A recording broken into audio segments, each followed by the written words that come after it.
খুকু ভট্টাচার্যের লেখা গল্প হিমিকা। সালটা 2015। হিমিকা সবে স্নাতকোত্তর পার করেছে। বাপ মাহারা হিমিকার মামা বাড়িতে থেকে ঠাকুরের দয়ায় যে এই পর্যন্ত করতে পেরেছে, এটাতেই সে নিজেকে ভাগ্যবতী মনে করে।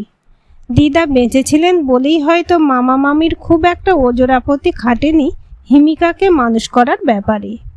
দাদু রেলে চাকরি করতেন। দাদু চলে যাওয়ার পর দিদা মোটা অঙ্কের পেনশন পেতেন।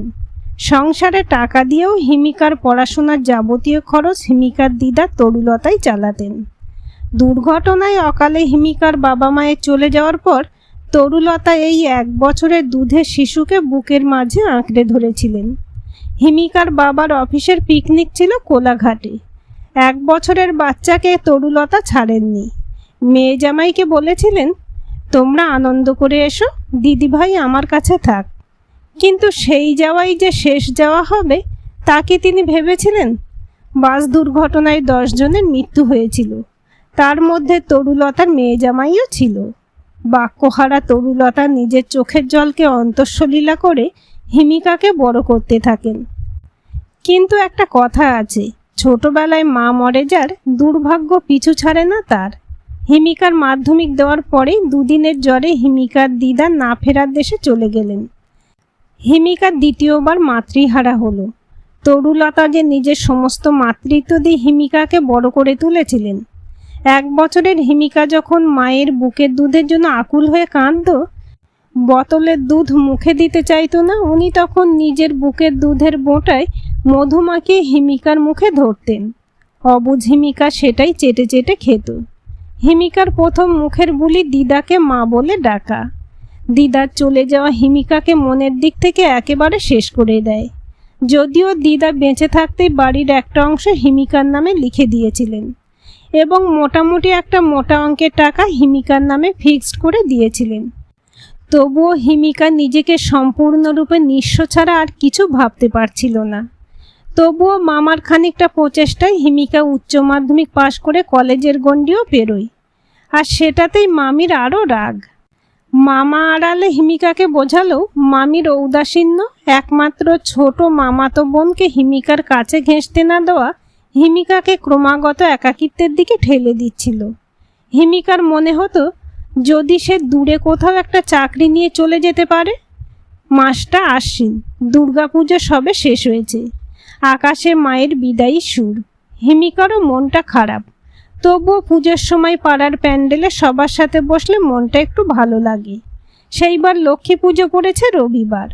সন্ধ্যাবেলায় পুজো। মামির হাতে হাতে ঠাকুর ঘরের কাজটা খানিকটা সেরে এসে আনন্দবাজার পত্রিকাটা নিয়ে বসে। প্রতি রবিবারই চাকরির কলামটা দেখে। আজ বিজ্ঞাপনের কলামে ছোট্ট একটা বিজ্ঞাপনে হিমিকার চোখটা আটকে যায়। 5 বছরের মেয়েকে মায়ের মতো স্নেহ যত্নে আগলে রাখবে এই রকম একজন গভর্নেস চাই। যথাযথ বেতন দেওয়া হবে। একটা ল্যান্ডলাইন ফোন নম্বর দেওয়া আছে। ফোন করার সময় রবিবার সন্ধে 7টা থেকে 9টা। বিজ্ঞাপনটা বেশ মনে ধরে হিমিকার। তবে জায়গাটা বেশ দূরে, জলপাইগুড়ি। 7 মাস ভাবতে থাকে হিমিকা, মামা মামি কি রাজি হবেন? মনে মনে এও ভাবে মামা তার ভালো মানুষ, কিন্তু মামি রাজি না হলে মামা কি কিছু বলতে পারবেন? ওকে তো সহ্যই করতে পারেন না মামি। কোনোদিন হয়তো যে কোনো একটা পাত্র জোগাড় করে এনে বিয়ে দিয়ে দেবেন। হয়তো হিমিকার বাড়ির অংশটাও জোর করে লিখিয়ে নেবেন। না, হিমিকা এই সুযোগটা হাতছাড়া করতে পারবে না। একবার অন্তত চেষ্টা করবেই। সন্ধেবেলায় পাড়ার এসটিডি বুথটা থেকে ফোন করে দেখবে ভাগ্যে শিখে ছেড়ে কিনা। সেই দিনই সন্ধেবেলায় হিমিকার চুপিসারে বেরোতে গেলে হিমিকার মামি মাধুরী হিমিকাকে ধরে ফেলেন। কোথায় যাচ্ছিস রে তুই এই সন্ধেবেলায়? একটু বাদেই ঠাকুরমশাই এসে যাবেন। মামির ডাকে হিমিকা হকচকিয়ে যায়। কি বলবে বুঝতে পারে না। কি রে, কি জিজ্ঞেস করছি তোকে? মুখে কি বোবাই ধরেছে? ওদের কথোপকথনে হিমিকার মামা ত্রিদীপ ঘর থেকে বেরিয়ে আসেন। দেখো, তোমার আদরের ভাগ্নি এই সন্ধেবেলায় কাউকে কিছু না বলে কোথায় চললেন নাচতে নাচতে। একটু বাদেই পুজো শুরু হবে। আহা, মেয়েটার সঙ্গে কি কোনো সময় একটু ভালো করে কথা বলতে পারো না? কি হয়েছে রে মা, কোথায় যাচ্ছিস? কোনো দরকার থাকলে বল, আমি এনে দিচ্ছি। মামা, আজ সকালে কাগজে একটা বিজ্ঞাপন দেখেছি চাকরির।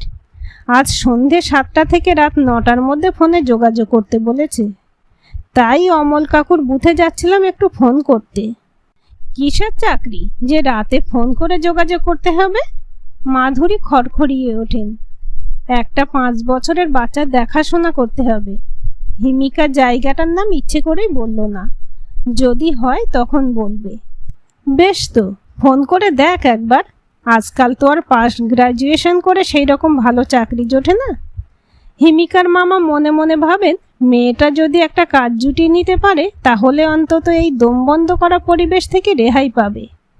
ওই তো, কেন বাড়িতে থেকে ছোট বোনটাকে একটু পড়া দেখিয়ে দেওয়া, আমার হাতে হাতে একটু সাহায্য করা, তা না উনি চললেন চাকরি খুঁজতে। হিমুমা, তুই যা তো, তোর মামির কথায় কান দিলে তোর জীবনে আর কিছুই করা হবে না। 7:30 বাজতে চলল। কি জানি এর মধ্যেই হয়তো কেউ পেয়ে গেছে কাজটা। কমল কাকু, এই ফোন নম্বরটা আমাকে একটু ধরিয়ে দেবে? দেখি, এটা তো এখানকার নম্বর নয়, এটা জলপাইগুড়ির নম্বর। তুমি দাও না ধরিয়ে তাড়াতাড়ি, পরে সব বলছি। ফোন নম্বরটা ডায়াল করে রিং হতেই কমল হিমিকার হাতে রিসিভারটা ধরিয়ে দেয়। ওপাশ থেকে হ্যালো বলতেই হিমিকার বুকটা কেঁপে ওঠে। কি মধুর স্নেহমাখা কণ্ঠস্বর! মায়েদের গলার স্বর বুঝে এইরকমই হয়। আমি আজ সকালে আনন্দবাজার পত্রিকার বিজ্ঞাপন দেখে ফোন করছি। কোথার থেকে ফোন করছো মা? তোমার নাম কি? আমি কলকাতার দমদমের নাগের বাজার থেকে ফোন করছি। আমার নাম হিমিকা বসু। ঠিক আছে মা, ফোনটা ধরে থাকো, আমি ছেলেকে দিচ্ছি। হিমিকার চোখ দুটো এক সরোবর জলে ভরে যায়। কি রে হিমু, কাঁদছিস কেন? ও কিছু না কাকু। একটা গম্ভীর কণ্ঠস্বর ফোনের ও প্রান্ত থেকে ভেসে আসে। নাম আর কোথায় থাকেন বলতে হবে না, মায়ের কাছে শুনেছি। কিন্তু অত দূর থেকে আপনি কি করে আসবেন? আপনার বাড়ির লোক আসতে দেবেন? বাই দ্য ওয়ে, আপনি কি বিবাহিতা? বিবাহিতা হলে কি এই রকম কাজ খুঁজতাম? ধরুন আমি একটু মুক্তি চাই। আমি মামার বাড়িতে মানুষ, দিদাই আমাকে বড় করে তুলেছিলেন।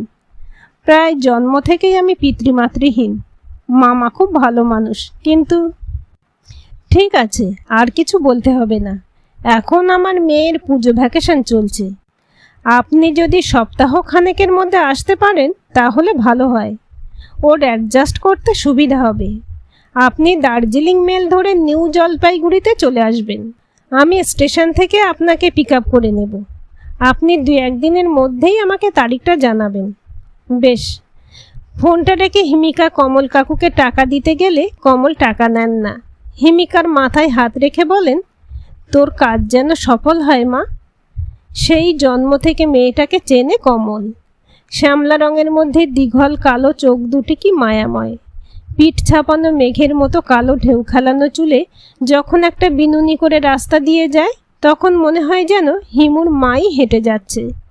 একদম মায়ের মতো দেখতে হয়েছে। পিতৃমুখী কন্যা সুখী, তাই বোধহয় মেয়েটার কপালে সুখ নেই। হিমিকা বাড়িতে ঢুকে দেখে ঠাকুরমশাই সবে এসেছেন। তাড়াতাড়ি ঠাকুরমশাইকে পা ধোয়ার জল দিয়ে গামছা নিয়ে দাঁড়িয়ে থাকে। পা ধোয়া হয়ে গেলে গামছা দিয়ে পা দুটো মুছিয়ে দেয়। আজকালকার দিনে তো এই রকম দেখাই যায় না ত্রিদীপবাবু। আপনার ভাগ্নিটি বড় লক্ষ্মী, যাদের ঘরে যাবে তাদের ঘরে আলো জ্বলে উঠবে। সেই আশীর্বাদই করুন ঠাকুরমশাই। পুজো শেষ হতে হতে প্রায় 10টা বেজে যায়। পুজোর প্রসাদ খেয়ে ত্রিদীপবাবু হিমিকাকে জিজ্ঞেস করেন, ফোনে পেয়েছিলি মা? হ্যাঁ মামা, কথা হয়েছে। সম্ভবত মেয়েটি ঠাকুরমা ফোন ধরেছিলেন। তারপর অবশ্য ভদ্রলোকের সাথেও কথা হয়েছে। উনি 1 সপ্তাহের মধ্যে কাজে যোগ দিতে বলেছেন। তবে মামা, জায়গাটা কিন্তু অনেক দূর, জলপাইগুড়ি। ওরে বাবা, না না মা, অত দূরে আমি তোকে পাঠাতে পারবো না। না যাওয়ার কি আছে শুনি? মেয়েরা তো আজকাল একা একা বিদেশেও চলে যাচ্ছে। হিমিকার মামি মাধুরী কলকল করে ওঠেন। তা তুই কি যাওয়ার সময় তোর অংশটাতে তালা মেরে যাবি নাকি? হিমিকার চোখ দুটো ছলছল করে ওঠে। একটা অপরিচিত জায়গায় তার যাওয়াতে মামির কিছুই যায় আসে না। তার ঘর বন্ধ করে যাবে কিনা সেটাই মামির চিন্তা। না মামি, আমি কিছুই বন্ধ করে যাব না। বোনকে আমার ঘরটা ব্যবহার করতে বলো। আর মামা, তুমি কোনো চিন্তা করো না, আমাকে আমার ভাগ্যের উপর ছেড়ে দাও। আমার কপালে যা কর্মফল লেখা আছে সেটা তো আমাকে ভোগ করতেই হবে। তুমি শুধু আমাকে ট্রেনের টিকিটটা কেটে একটু ট্রেনে উঠিয়ে দিও। দিন 7 মধ্যে হিমিকা তৎকালীন টিকিট কেটে দার্জিলিং মেলে রওনা দেয়। তার আগেই মেয়েটির বাবার সঙ্গে ফোনে কথা হয়েছে। উনি নিউ জলপাইগুড়ি স্টেশনে থাকবেন। শনিবার দেখে রওনা দিয়েছে, কারণ রবিবার মেয়েটির বাবার ছুটি থাকে। ট্রেন ছুটছে রাতের আঁধার কেটে। সাধারণ কোচের স্লিপার টিকিট। সাইডের নিচেই বার্থ পেয়েছে। জানালার ধারে বসে দূরে ছোট ছোট আলোগুলোর পিছনে চলে যাওয়া দেখতে দেখতে মনটাও একটু খারাপ লাগছে। শৈশব কৈশোর সব পিছনে পড়ে রইল। এবারে অজানা ভবিষ্যতের হাতছানি। কি ভাগ্যে লেখা আছে কে জানে। ট্রেনের দুলুনির সাথে সাথে কখন যে হিমিকা ঘুমিয়ে পড়েছিল। কুলি চাই, কুলি চাই চিৎকারে ঘুম ভেঙে দেখে ট্রেনটা একটা স্টেশনে দাঁড়ানো। হাত ঘড়িতে দেখলো সকাল 8:15। সবাই লাইন দিয়ে লাগেজ নিয়ে নামছে। হিমিকা শুধু একটা সাইড ব্যাগ। প্রায় সবার শেষে প্ল্যাটফর্মে পা দিয়ে হিমিকার মাথা ঘুরে যায়। এত লোক, এর মধ্যে কোথায় খুঁজে পাবে ভদ্রলোককে? সেদিন তাড়াহুড়োতে জিজ্ঞেসও করেনি উনি কি পোশাক পরে আসবেন, যাতে চিনতে সুবিধে হয়। এখন কি করবে যদি না আসেন ভদ্রলোক? প্রায় 15 মিনিট হয়ে গেছে। স্টেশন অনেকটাই ফাঁকা হয়ে গেছে। হিমিকার চোখ দুটো জলে ভরে যায়। তাহলে কি সত্যি সে এত দূরে এসে ভুল করলো? মামা তো আসতে বারণ করেছিলেন। আপনি কি হিমিকা বসু? হিমিকা চমকে পিছন ফিরে তাকায়। কালো পাঞ্জাবি, নীল রঙের জিন্স, ব্যাকব্রাশ করা ঘন চুল, বেশ ফর্সা গায়ের রং। প্রায় 5 ফুট 10 ইঞ্চি লম্বা একজন তার দিকে জিজ্ঞাসু দৃষ্টিতে তাকিয়ে আছে। হিমিকা মৃদু স্বরে উত্তর দেয়, হ্যাঁ, আমি রক্তিম মিত্র। কাগজে বিজ্ঞাপনটা আমিই দিয়েছিলাম। চলুন, অনেকটা দেরি হয়ে গেছে। তা চোখ দুটোকে দিঘি বানিয়ে ফেলেছেন কেন? ভেবেছিলেন আমি আসবো না? হিমিকা কোনো উত্তর না দিয়ে চোখ থেকে উপচে পড়া জল কাপড়ের আঁচল দিয়ে মুছে নিয়ে রক্তিমকে অনুসরণ করে। কারণ রক্তিম তখন হাঁটা শুরু করে দিয়েছে। দিন, ব্যাগটা দিন। ব্যাগটা হালকা, আমি নিতে পারবো। যা বলছি শুনুন। হিমিকার হাত থেকে ব্যাগটা নিয়ে স্টেশনের বাইরে এসে দাঁড়ায় দুজনে। পুজো পেরিয়ে গেছে, তাই বাতাসে একটা হিমেল ভাব। আর উত্তরবঙ্গে তো এমনিতেই পুজোর পরপরই ঠান্ডা পড়তে শুরু করে। রক্তিম হিমিকাকে নিয়ে একটা লাল মারুতি জেন গাড়ির সামনে দাঁড়ায়। পিছনের সিটের দরজা খুলে হিমিকার ব্যাগটা রেখে গাড়ির সামনের সিটের দরজা খুলে দিয়ে বলে, বসুন। আমি তো পিছনেই বসতে পারতাম। সবাই তাহলে আমাকে ড্রাইভার ভাববে। গাড়ি চলতে শুরু করে। হিমিকার একটা অস্বস্তি করতে শুরু করে। কোনোদিনও তো এইভাবে কারুর পাশে বসেনি। দুজনের কেউই কোনো কথা বলে না। নীরবতা ভাঙে রক্তিম। নিউ জলপাইগুড়ি থেকে জলপাইগুড়ি 34 কিলোমিটার দূরে। গাড়িতে 1.5 ঘন্টা মতো লাগবে যদি রাস্তায় জ্যাম থাকে। আমরা জলপাইগুড়ি বিধানচন্দ্র রায় রোডে থাকি। সংক্ষেপে সবাই ডাক্তারপাড়া বলে। আপনার কিন্তু বেশ সাহস আছে। এত দূরে একদম অচেনা অজানা পরিবেশে একা একা চলে এলেন। যার কেউ নেই তার আর সাহস থাকলেই বা কি, আর না থাকলেই বা কি। সরি, অজান্তে দুঃখ দিয়ে ফেললাম। আপনি কি ডাক্তার? ডাক্তার পাড়ায় থাকেন তো, তাই জিজ্ঞেস করলাম। না, আমার বাবা ডাক্তার ছিলেন। আমি ইঞ্জিনিয়ার, জলপাইগুড়ি ইঞ্জিনিয়ারিং কলেজে পড়াই। আপনার স্ত্রী কি অসুস্থ? না, মানে বলতে চাইছি সেজন্যই কি মেয়েকে দেখাশোনার গভর্নেন্স খুঁজছেন? প্রশ্নটা শুনে রক্তিমের চোয়ালটা শক্ত হয়ে যায়। সবই যদি একসাথেই শুনে নেবেন, তাহলে বাড়ি গিয়ে কি শুনবেন? লজ্জায় হিমিকার চোখ মুখ লাল হয়ে যায়। গাড়িতে দুজনের আর কেউ কোনো কথা বলে না। প্রায় 1.5 ঘন্টা রাস্তা জার্নি করে রক্তিমের গাড়ি ডাক্তারপাড়ায় ঢোকে।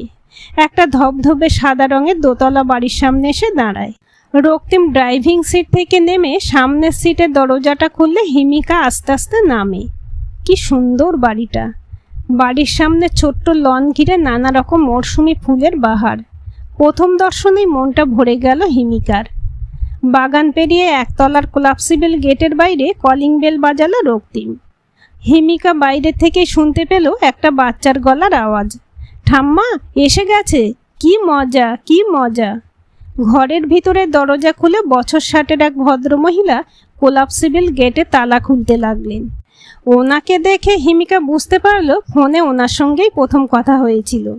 ভদ্রমহিলার পিছনে আঁচল ধরে দাঁড়িয়ে মেয়েটি যেন একটা জীবন্ত ডল পুতুল। তাহলে এই মেয়েটিকেই দেখাশোনা করতে হবে। গেট খুলে ভদ্রমহিলা হিমিকাকে ভিতরে আসতে বললেন। হিমিকা ভিতরে ঢুকে আগেই ওনাকে প্রণাম করে বাচ্চাটিকে জিজ্ঞেস করল, তোমার নাম কি? গালে টোল ফেলে মেয়েটি উত্তর দিল, আমার নাম টিউলিপ। কাশ্মীরে পাওয়া যায় এই ফুল। টিউলিপ তো একটা ফুলের নাম, জানো তো? হ্যাঁ জানি তো, খুব সুন্দর নাম। আগে তো কখনো শুনিনি কারোর এই রকম নাম থাকতে পারে। পারে পারে, যাদের বাবা মা কাশ্মীরে বেড়াতে যায় তারা আমার মতো একটা করে টিউলিপ নিয়ে আসে। বড্ড পেকে গেছো তাই না? মা, ওকে ঘরে নিয়ে যাও আর ওনার বিশ্রামের ব্যবস্থা করো। রক্তিম রাগতভাবে দোতলায় উঠে যায়। তোমায় বলেছি না দিদি ভাই, বাবার সামনে কাশ্মীরের নাম করবে না। কি হয়েছে মাসিমা? উনি কাশ্মীরের নাম শুনে অত রেগে গেলেন কেন? বাচ্চা মেয়ে, ও কি অত শত বুঝে বলেছে? মা, তুমি তো এখানেই থাকবে, বলবো, তোমায় সব বলবো। খোকার কষ্ট আমি আর চোখে দেখতে পারি না। ঘরের লাগোয়া বাথরুম আছে, তুমি একেবারে স্নান সেরে ডাইনিং টেবিলে এসে বসো। রান্নার মাসি সুজাতা এর মধ্যে লুচি ভেজে রাখছে। হিমিকা নিজের ঘরে ঢোকে। বাহ, কি সুন্দর ছিমছাম করে গোছানো। একটা মাঝারি সাইজের খাট, লাগোয়া বেড সাইড টেবিল, টেবিলের উপর একটা টেবিল ল্যাম্প, একটা ছোট কাঁচের জলের জাগ আর একটা গ্লাস। উত্তর দিকের দেওয়ালে বেশ বড় একটা কাবার্ড পোশাক রাখার জন্য। পশ্চিম দিকের দেওয়ালে বড় একটা কাঞ্চনজঙ্ঘার বাঁধানো ছবি টানানো। দক্ষিণ দিকের দেওয়াল জুড়েই কাঁচের জানলা। ঘরের পূব দিকে ছোট একটা ব্যালকনি, সাথে একটা সুইং ডোর। পশ্চিম দিকে দরজা দিয়েই ও ঘরে ঢুকেছিল।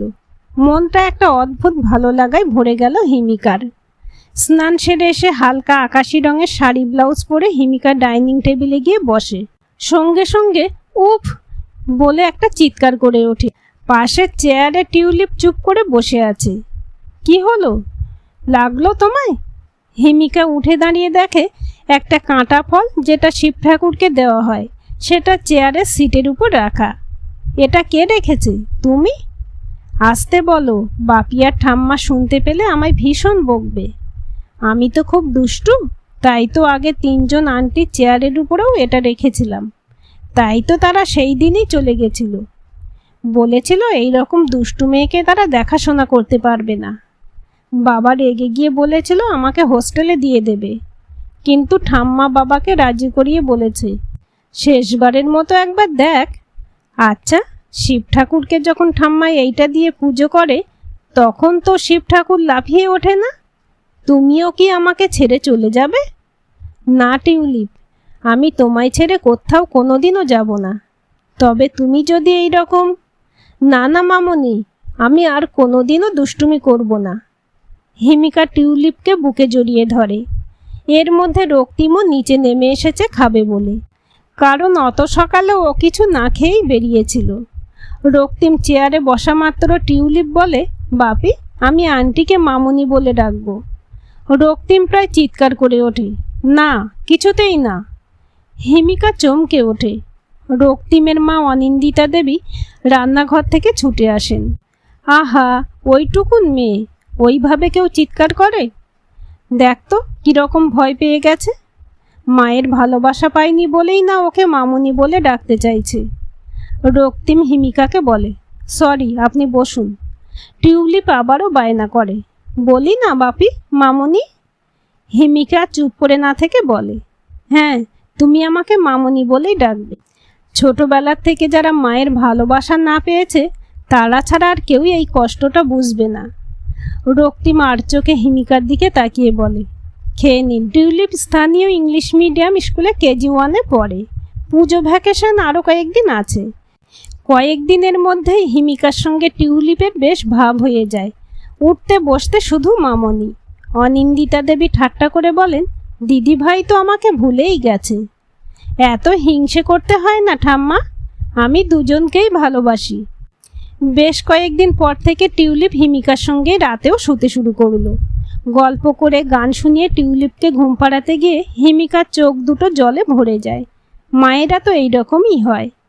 অনিন্দিতা দেবী ভাবেন, হিমিকার সঙ্গে যদি ছেলের বিয়ে দেওয়া যায় তাহলে দিদিভাই সত্যিকারেরই একজন মা পাবে। এমন লক্ষ্মীমন্ত মেয়ে। টিউলিপের একটুও অযত্ন হতে দেয় না। এর পরেও ঘর গোছানো, অনিন্দিতা দেবীর পুজোর ফুল তুলে দেওয়া, মনে হয় যেন এই সংসারের সঙ্গে হিমিকা একাত্ম হয়ে গেছে।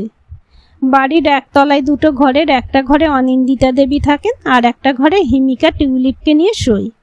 দোতলাতেও দুটো ঘর, একটা রক্তিমের বেডরুম আর একটা স্টাডি। রক্তিমের ঘরের লাগোয়া খোলা ছাদ। রক্তিমের ঘরের দেওয়ালে এক অল্প বয়সী মহিলার ছবি, তাতে মালা পরানো। ইনি যে টিউলিপের মা হিমিকার বুঝতে অসুবিধা হয় না।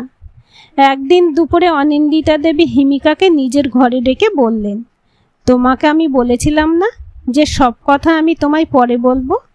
আজ শোনো। তুমি খোকার ঘরে মালা পরানো ছবিটা দেখে নিশ্চয়ই ভেবেছ যে দিদিভাইয়ের মা মারা গেছে, কিন্তু না, সে মারা যায়নি। সে খোকাকে ছেড়ে চলে গেছে। 27 বছর বয়সে খোকার বিয়ে দিই আমারই এক বান্ধবীর মেয়ের সাথে। বিয়ের 1 বছর পর ওরা কাশ্মীরে বেড়াতে যায়। কাশ্মীর থেকে ঘুরে এসে 2 মাস পরেই বৌমা বুঝতে পারে যে সে মা হতে চলেছে। সময় মতো সে এক ফুটফুটে মেয়ের জন্ম দেয়। কাশ্মীর থেকে ঘুরে এসে মেয়ে হয়েছে, তাই খোকা সাত করে মেয়ের নাম রাখে টিউলিপ। কিন্তু বৌমা যে তার দুঃসম্পর্কের মাসতুতো দাদার সঙ্গে ভালোবাসায় জড়িয়েছিল তা তো আমরা জানতাম না। মাঝে মধ্যেই আমাদের বাড়িতে আসতো। তারপর একদিন 3 বছরের মেয়েকে ফেলে রেখে তার সঙ্গে পালিয়ে গেল। ওইটুকু বাচ্চা নিয়ে আমি আর খোকা অথই জলে পড়লাম।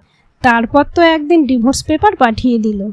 খোকা বিনা বাক্য ব্যয়ে সই করে দিল পেপারে। পরের দিনই বৌমার একটা ছবি বাঁধিয়ে নিয়ে এসে মালা পরিয়ে দেওয়ালে টাঙিয়ে দিল। মেয়ে তখন সবে স্কুলে ভর্তি হয়েছে। মেয়ের নামও পাল্টে দিতে চেয়েছিল, কিন্তু আমি না করলাম। দিদিভাই একদিন জিজ্ঞেস করলো, ওর নাম টিউলিপ কেন রাখা হয়েছে? ওর স্কুলের বন্ধুরা জিজ্ঞেস করেছে। আমি তখন ওকে বলেছিলাম, তোমার বাবা আর মা কাশ্মীরে বেড়াতে গিয়ে তোমায় নিয়ে এসেছে। খোকার তো সব মেয়েদের উপরে বিশ্বাস উঠে গেছে, আর কাশ্মীরের নাম শুনলেই একদম ক্ষেপে ওঠে। কতবার বলি, একটা বিয়ে কর। সব মেয়েই কি আর সমান হয়? না, খোকার ধনুর্ভাঙা পণ, সে আর বিয়ে করবে না। কেটে গেছে 10টা বছর সুখে দুঃখে। জলপাইগুড়ির বেশিরভাগ দর্শনীয় স্থান, যেমন যোগমায়া কালী মন্দির, গরুমারা ফরেস্ট, জলপাইগুড়ি রাজবাড়ি গেট, চাপমারির বন্যপ্রাণী সংরক্ষণ কেন্দ্র, জলপেশ মন্দির, তিস্তা উদ্যান, ডুয়ার্স, মহাকালী জয়ন্তীকে, আরও কত কিছু। রক্তিম টিউলিপ মা আর হিমিকাকে নিয়ে গিয়ে দেখিয়েছে। হিমিকা স্বপ্নেও ভাবেনি যে তার কপালেও এত সুখ আছে। টিউলিপ এখন 15 বছরের কিশোরী। ভালোবাসার অনুভূতি একটু একটু বুঝতে পারে। ওর বাপি যে মামনিকে পছন্দ করে সেটাও কিভাবে যেন বুঝতে পারে। ঠাকুরের কাছে প্রার্থনা করে, ঠাকুর, আমার মামনিকে আমার সত্যিকারের মা করে দাও। অনিন্দিতা দেবীও একই প্রার্থনা করেন ঈশ্বরের কাছে। তার অবর্তমানে এই সংসারে কি অবস্থা হবে ভাবলেই তার বুকটা কেঁপে ওঠে। কিন্তু এই 10 বছরের রক্তিম আর হিমিকার মধ্যে কটা কথা হয়েছে গুণে বলা যাবে। সবই ভাব বাড়ছে, কিন্তু ভালোবাসার একটা চোরা স্রোত দুজনের মধ্যেই বয়ে চলেছে। আর সেটা টের পেল সেদিন হিমিকা। রক্তিমের ঘরটা ভীষণ অগোছালো দেখে ঘরটা গোছাতে গেছিল। বিছানাটা গোছাতে গিয়ে বালিশের তলায় একটা ডায়েরি পায়। অন্যের ডায়েরি পড়া ঠিক নয় জেনেও অসীম কৌতূহলে ডায়েরিটা খোলে। প্রথম পাতাতেই লেখা, আজ জীবন্ত বনলতা সেনকে দেখলাম। শ্যাওলা রঙের শাড়ি আর পিঠ ছাপানো মোটা বিনুনি আমাকে কি বাঁধার চেষ্টা করলো। তারিখটা 10 বছর আগের। তারপর পাতার পর পাতা শুধু ভালোবাসার কথা। এটা বোধহয় গতকাল রাতে লিখেছে। Love is cute when it's new, but love is more beautiful when it last. হিমিকার চোখ দুটো জলে ভরে যায়। এত ভালোবাসে তাকে, অথচ মুখ ফুটে কোনো দিনও কিচ্ছু বলেনি। সবে পুজো শেষ হয়েছে, আকাশে বাতাসে একটা মন কেমন করা সুর। হিমিকা রক্তিমের ঘরের লাগোয়া খোলা ছাদে গিয়ে দাঁড়ায়। সেদিন তিস্তার ধারে বেড়াতে গিয়ে অসাবধানে পাটা পিছলে যাচ্ছিল। রক্তিম তাড়াতাড়ি না ধরলে হয়তো নদীতেই পড়ে যেত। সেই ছোঁয়াটা যেন বুকের মধ্যে একটা না একটা সুর হয়ে বেজেই চলেছে। সূর্যটা আস্তে আস্তে ডুবতে শুরু করেছে। হয় তিস্তার বুকে মুখ লুকোবে, আর না হলে কাঞ্চনজঙ্ঘার আড়ালে রাতের আদর খেতে লুকিয়ে পড়বে। না, আর বেশিক্ষণ এখানে থাকা যাবে না। রক্তিমের আসার সময় হয়ে গেছে। তাড়াতাড়ি পিছন ঘুরে যেতে গেলেই রক্তিম এক ঝটকায় হিমিকাকে বুকে টেনে নেয়। ডায়েরিটা নিশ্চয়ই পড়া হয়েছে, তাই না? অন্যের ডায়েরি পড়লে তাকে শাস্তি পেতে হয়। রক্তিমের বুকে মুখ লুকিয়ে হিমিকা জিজ্ঞেস করে, কি শাস্তি? রক্তিমের ঠোঁট দুটো হিমিকার ঠোঁটের উপর নেমে আসে। গভীর চুম্বনে হিমিকাকে বুকের মাঝে চেপে ধরে। আমায় ছেড়ে কোনোদিনও কোথাও যাবে না তো? 10 বছর লাগলো এটা বুঝতে। এবারে সত্যি সূর্য ডুবলো ওদের ভালোবাসাকে কমলা রঙে রাঙিয়ে দিয়ে। গল্পটি কেমন লাগলো কমেন্ট করে জানাবেন। ভালো লাগলে লাইক, শেয়ার এবং সাবস্ক্রাইব করবেন। আর অবশ্যই বেল আইকনটি ক্লিক করে রাখবেন।